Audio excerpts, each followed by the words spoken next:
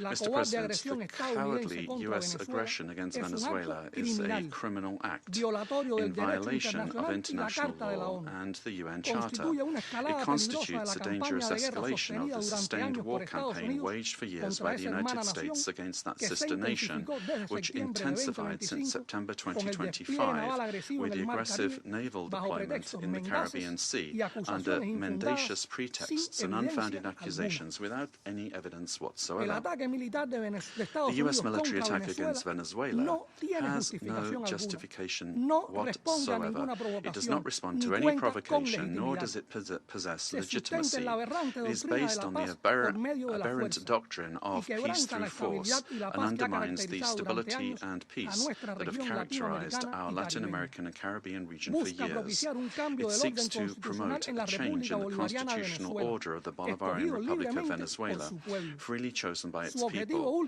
Its ultimate objective is not the false narrative of combating drug trafficking, but control over Venezuela's land and natural resources, as has been openly and shamelessly declared by President Trump and his Secretary of State. This is an imperialist and fascist aggression with objectives of domination that seeks to revive the U.S. hegemonic ambitions over our America, anchored in the outdated Monroe Doctrine.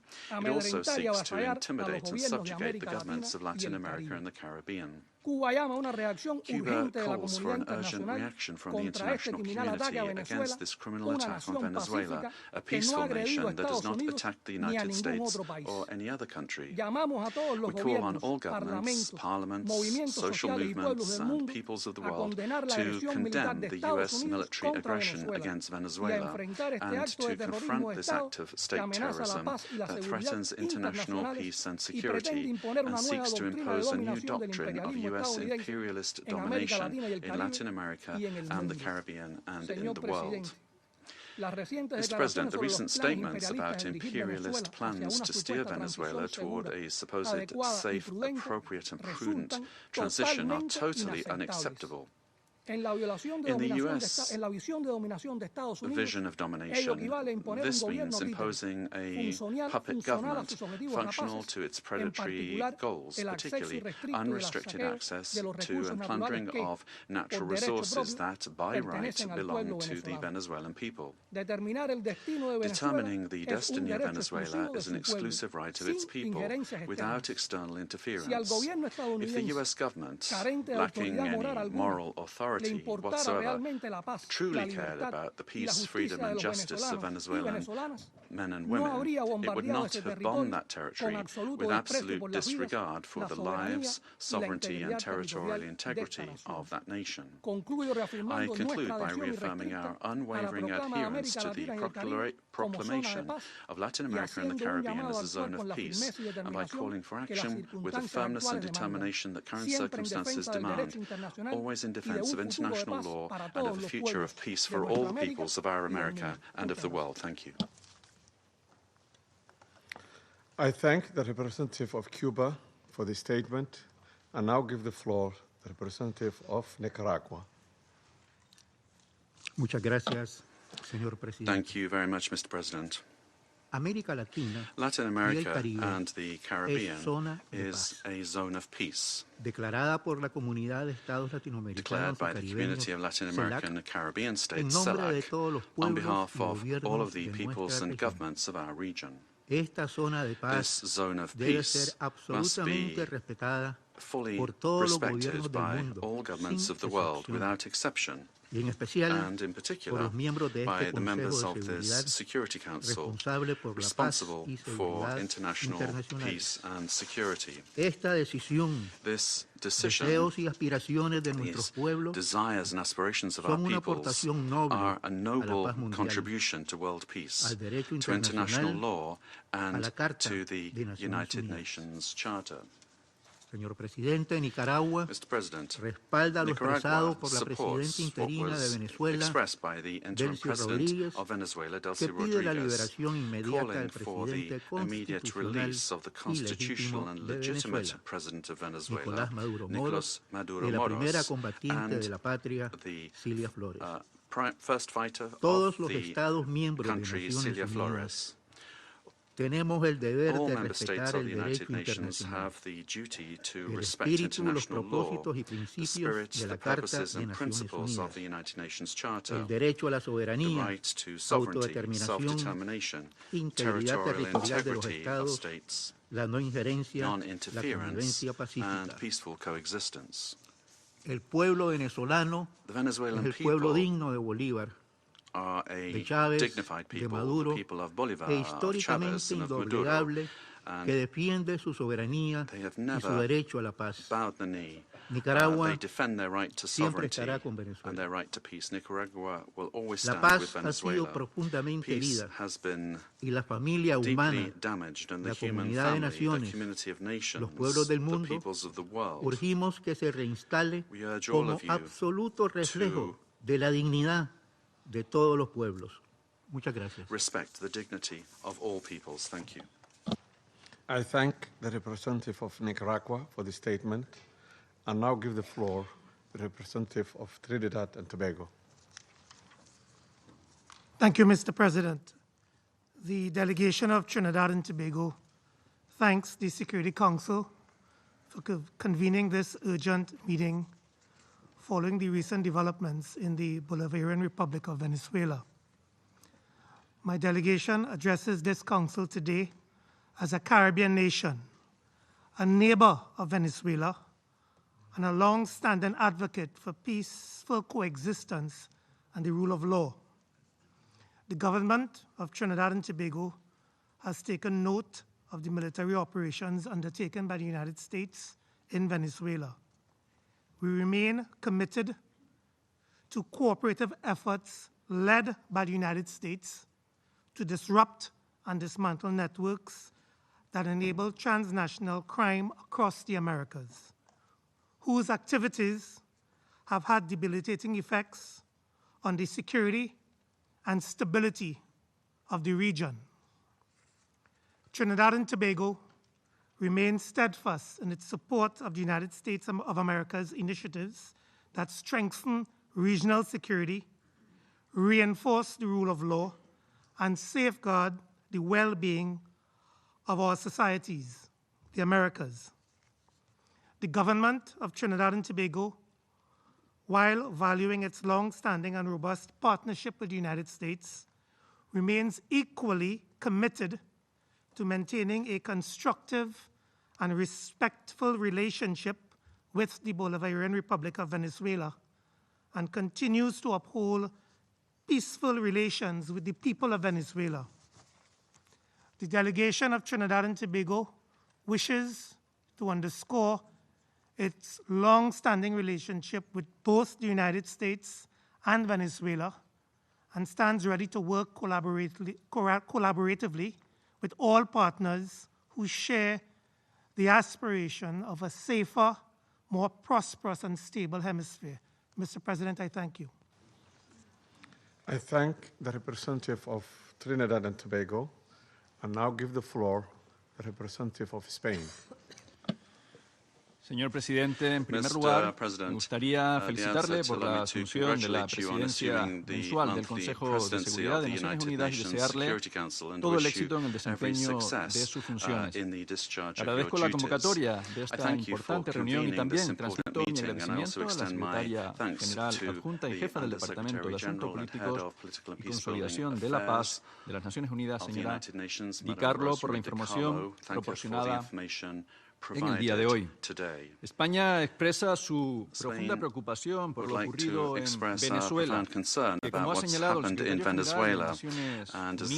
general de Naciones Unidas, constituye un precedente muy preocupante con implicaciones para la región y para el mundo. El respeto a los principios de la Carta de Naciones Unidas, en particular a la soberanía e integridad territorial de los Estados y a la prohibición del uso y amenaza de la fuerza, es indispensable para garantizar la convivencia internacional. España defiende la vigencia de un orden internacional basado en reglas, donde resulta imperativo apostar, como recoge el artículo 2.3 de la Carta, por el arreglo pacífico de las controversias. Consideramos que estas acciones constituyen un precedente muy preocupante para la paz y la seguridad regional y recordamos que los recursos naturales del país son parte de su soberanía. Compartimos que la lucha contra el crimen organizado en la región es una prioridad Pero esa lucha solo puede hacerse mediante la cooperación internacional. Compartimos también que es prioritario defender los derechos humanos y las libertades públicas en Venezuela. España quiere trabajar por la paz, la estabilidad, la democracia, el progreso y la justicia social. Y eso no puede venir impuesto por la fuerza. Eso solo puede venir a través de un diálogo extenso entre venezolanos, con una solución venezolana pacífica y democrática, que sea la voz del pueblo venezolano la que marque el destino de Venezuela. España no reconoció el resultado de las últimas elecciones celebradas en Venezuela en julio de 2024 y ha sido contundente su condena de cualquier violación y amenaza a los derechos humanos. Ha dado protección a aquellos líderes opositores que han sido perseguidos y ha mostrado un firme rechazo a cualquier conducta antidemocrática y abuso contra la ciudadanía. Pero esta condena solo puede ejercerse desde el respeto a la legalidad internacional. España trabajará por unir a los venezolanos y venezolanas y apuesta por el diálogo y la paz, porque la fuerza jamás trae más democracia. Gracias, señor presidente. I thank the representative of Spain, and I now give the floor to the representative of South Africa. Thank you, Mr. President. We wish to congratulate the Federal Republic of Somalia for assuming the rotating presidency of the United Nations Security Council for the month of January, and wish you and your delegation all the best in the execution of your responsibilities. We also wish to thank you for convening this debate and affording all UN member states to participate, because the situation in Venezuela concerns all UN member states, given its implications for the credibility of the UN Charter and international law. Mr. President, integral to the maintenance of international peace and security since the establishment of the United Nations is the understanding that no nation can claim to be legally or morally superior to another. We are all nations born out of different histories and contexts, ascribing to the common values and principles enshrined in the Charter of the United Nations. Chief amongst these principles is the sovereign equality of all its members. By signing the Charter, we have all committed to settle our international disputes by peaceful means in such a manner that international peace, security, and justice are not endangered. We have also committed to refrain in our foreign relations from the threat or use of force against the territorial integrity or political independence of any state, or in any other manner inconsistent with the purposes and principles of the United Nations. The International Court of Justice has also previously affirmed that international law prohibits the use of force and intervention in another state's affairs. Due to the shortcomings of its predecessor, the League of Nations, the UN was created to prevent countries from resorting to conflict, to settle disputes and prohibit the use of force unless it is done in a legally prescribed manner. In doing so, the UN has played a pivotal role in ensuring peaceful existence amongst nations, including in ending the colonial subjugation by powerful countries over others, underpinned by respect for the equal rights of nations, large and small, and respect for the principle of equal rights and self-determination of peoples. Joining the organization and committing to its principles afforded protection to many of us, with the supposed assurance that no longer would one nation be seen as inferior to another. Unfortunately, when countries ignore the Charter and act contrary to its central premise, it undermines the credibility of the entire system in which we all undertake our international relations. The stability of the international system depends not only on the respect, but on the consistent application of these established legal norms. We all benefit from a rules-based international order based on international law. When we break those norms, we invite anarchy and an environment where might makes right, ignoring the complexity of interrelations and interdependence in our modern world. Mr. President, the unilateral military strikes carried out by the United States of America against Venezuela and the abduction of President Nicolas Maduro and his spouse from Venezuelan territory for transfer to the United States wantonly violates the sovereignty and territorial integrity and independence of Venezuela. These actions are also in stark contrast to our established legal norms, reinforcing the belief that might is right and undermining diplomacy. History has repeatedly demonstrated that military invasions against sovereign states yield only instability and deepen crises. Unlawful unilateral force of this nature undermines the stability of the international order and the principle of equality among nations. Such use of force also undermines the institutional infrastructure established to regulate relations among nations. We have seen examples of these in Libya, Iraq, and countless cases in Africa where foreign interventions and interference create security crises and undermine national governance institutions cultivated through nuanced and complex national contexts. South Africa stresses that allegations of internal governance challenges, human rights concerns, or acts of criminality by a head of state cannot justify a breach of the Charter's prohibition on the use of force, particularly Article 2.4 of the Charter. The peaceful resolution of disputes and internal matters must proceed in accordance with international law and through multilateral mechanisms. Additionally, under international law, a state